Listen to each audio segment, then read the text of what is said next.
வணக்கம் விருச்சிக ராசி நண்பர்களே. தமிழ் புத்தாண்டான விசுவாச வருஷம் பிறந்துருச்சு. ஸோ உங்களுக்கு எனது இனிய தமிழ் புத்தாண்டு வாழ்த்துக்கள். இந்த விசுவாச வருடத்துல உங்களுக்கு எந்த மாதிரியான பலன்கள் கிடைக்க போகுது அப்படிங்கிறதான் இந்த பதிவுல நாம இப்ப பார்க்க போறோம். ஏற்கனவே அந்த விருச்சிக ராசிக்கு ஒரு சில பலன்கள் நல்லா இருந்தா கூட, குருவே 7ல இருந்தா கூட ரொம்ப நல்ல பலன்கள் நடந்திருக்கு அப்படின்னு நம்ம சொல்ல முடியாது. ஏன்னா எப்பயுமே தசாபுத்தின்னு ஒண்ணு இருக்கும். அந்த தசாபுத்தி நல்லா இருந்தா எப்பயுமே வாழ்க்கை நல்லா இருக்கும். ஆனா எல்லாருக்குமே தசாபுத்தி நல்லா இருக்கும்னு சொல்லி நம்ம சொல்ல முடியாது. அதே மாதிரி கோச்சார கிரகம் நல்லா இருந்து தசாபுத்தியும் நல்லா இருந்தா அவங்களுடைய வாழ்க்கை தான் ரொம்ப பிரகாசமா இருக்கும். நம்ம இப்ப தசாபுத்தி பார்க்க முடியாது. ஏன்னா அதெல்லாம் பார்க்கணும்னா நமக்கு ஒரிஜினல் ஜாதகத்தை பார்த்தா தான் தசாபுத்தி தெரியும். அதனால கோச்சார பலன்களை மட்டும்தான் பார்க்க போறோம். ஸோ கோச்சார பலன்கள் நல்லா இருந்தாலே நம்மளுடைய வாழ்க்கை நல்லா தான் இருக்கும். அப்ப கடந்த காலத்துல இப்ப ராகு உங்களுக்கு 5வது இடத்துல தான் இருந்தார். 5வது இடத்துல இருந்தா புத்திர தோஷத்தை உருவாக்கிரும். குழந்தை பாக்கியத்தை கொடுக்க மாட்டார். குழந்தைகள் இருந்தா பிள்ளைகளுக்கு அடிக்கடி உடம்பு சரியில்லாம போகும்.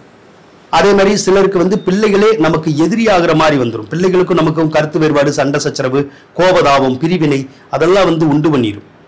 ஏதோ ஒரு வகையில பிள்ளைகளை வேலைக்காக வெளியூர் அனுப்புறது அல்லது படிக்கிறதுக்காக வெளியூர் அனுப்புறது, இப்படி ஏதாவது ஒரு வகையில பிரிவினைகளை கொடுத்துருவார்.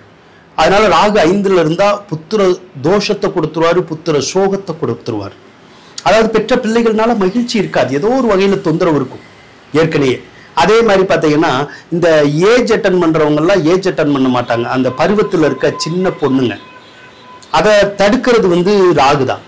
அதே மாதிரி குழந்தை பாக்கியம் வேணும் அப்படின்னா குழந்தை பாக்கியத்தை கொடுக்க மாட்டார். தசாபுத்தியில ரொம்ப ஸ்ட்ராங்கா இருக்கிறவங்களுக்கு மட்டும்தான் குழந்தை பாக்கியத்தை கொடுக்கும்.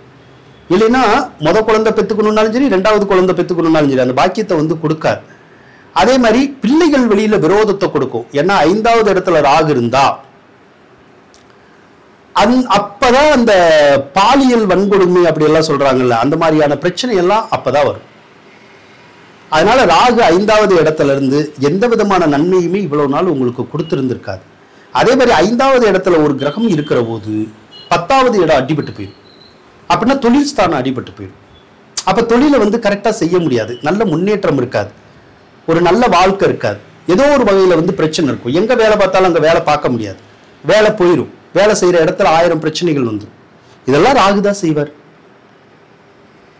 அப்ப இந்த கெடுதல் செய்யக்கூடிய ராகு எப்ப விலகுறாரோ அப்ப இருந்து உங்களுடைய வாழ்க்கை நல்லா இருக்கும். இப்ப 2025 ஏப்ரல் 26 ராகு கேது பேச்சு வரப்போகுது. அப்ப அந்த ராகு கேது பேச்சு வந்தாலே தொழில் ஸ்தானத்துல இருக்கிற பிரச்சனையும் அந்த புத்திர ஸ்தானத்துல இருக்கிற பிரச்சனையும் விலகிடும். இது 2 விலகுச்சுனாலே அதுக்கப்புறம் உங்களுடைய வாழ்க்கை நல்லாதான் இருக்கும். ராகு 4வது இடத்துக்கு வந்ததுக்கு அப்புறம் இடமாற்றங்கள் ஒரு சிலருக்கு வரும். வீடு விட்டு வீடு மாறுறது, ஊர் விட்டு ஊர் மாறுறது, தனி குடித்தனம் போற மாதிரியான ஒரு சூழ்நிலைகள் கொஞ்சம் வரும். ஆனாலும் மிகப்பெரிய பாதிப்பு ஏற்படுறதுக்கான சந்தர்ப்பம் இருக்காது. அடுத்து முக்கியமா உங்களுக்கு கேதுவும் பயிற்சி ஆக போகுது. கேது உங்களுடைய ராசிக்கு 11வது ராசியில தான் இருக்காரு. அதனால ஒரு சில நன்மைகளை கடந்த காலத்துல அவர் கொடுத்துருவார். இப்ப 10வது ராசிக்கு வருவார். 10வது ராசிக்கு வர்ற போது இடமாற்றம், தொழில் மாற்றத்தை கொடுப்பார். அதாவது வேலை செஞ்சுக்கிட்டு இருக்கவங்களுக்கு ஒரு இடத்துல இருந்து இன்னொரு இடத்துக்கு வேலைக்கு போறது, டிரான்ஸ்ஃபர் மாதிரியான விஷயங்களை ஏற்படுத்துறது, புதுசா ஒரு சிலருக்கு தொழில் செய்யறது, ஏற்கனவே தொழில் செஞ்சுக்கிட்டு இருந்தா கொஞ்சம் டல் அடிக்கிற மாதிரியான விஷயங்களை செய்யறது, அதை மட்டும்தான் அந்த கேது பண்ணுவார். சரிங்களா? ஆனா தொழில் ஸ்தானம் அப்படிங்கிறது நல்லா இருக்கும். புதுசா கூட ஒரு சிலருக்கு தொழில் தொடங்கக்கூடிய ஒரு வாய்ப்புகளை கூட அந்த கேது கொடுத்துருவார். குருவை பொறுத்தளவு 2ஆம் அதிபதி 5ஆம் அதிபதி 7ல இருக்காரு. ஸோ குரு நல்லா தான் இருக்காரு. 7ல குரு இருந்தா நல்லதுதான். ஆனாலுமே 7ல குரு இருந்தா அவருக்கு கேந்திராதிபத்திய தோஷம் வந்துடும். கேந்திரத்துல குரு இருக்கிற போது பொதுவாகவே அவர் நன்மைகளை செய்யறது இல்லை. அப்படி நன்மைகளை செஞ்சா கூட குறைவான நன்மைகளை தான் செய்யறாரு. அதிகபட்சமான நன்மைகளை அவர் செய்யறது இல்லை. இப்ப அந்த குரு பகவான் மே மாசம் 11ஆம் தேதி அஷ்டமஸ்தானத்துக்கு வந்துருவார். அஷ்டமஸ்தானத்துக்கு வர்ற போது ஏதாவது ஒரு வகையில சில பிரச்சனைகள் தீரும். அதாவது உங்களுக்கு ஏதாவது ஒரு வகையில காசு கிடைக்கும். அப்ப ஏதோ ஒரு வகையில சொத்து பத்தை வித்தோ அல்லது ஏதோ ஒரு வகையில காசுகள் வரும். அதன் மூலமா உங்களுடைய பிரச்சனைகளை பூரா தீர்த்துருவீங்க. அதாவது கடன் காட்சி பிரச்சனைகளை தீர்த்தரலாம், நிம்மதி வரும். அதே மாதிரி ஒரு சிலருக்கு புதுசாக நகை நட்டுகள் கூட வாங்கி கொடுக்கும். ஒரு சிலருக்கு மட்டும் அடமானம் வச்சு கொடுக்கும். அடமானம் வச்சாலும் நேர காலம் நல்லா இருந்தால் அந்த நகையை அடமானம் வச்சு நம்ம ஏதாவது ஒரு சொத்தோ பொருளோ வந்து வாங்குற மாதிரியான விஷயங்கள் எல்லாம் அந்த குரு பகவான் தான் செய்வார். அதனால சில கெடுபலன்களை அந்த குரு நீக்கி சில நல்ல பலன்களை வந்து கண்டிப்பா வந்து அவர் உருவாக்கிடுவார்.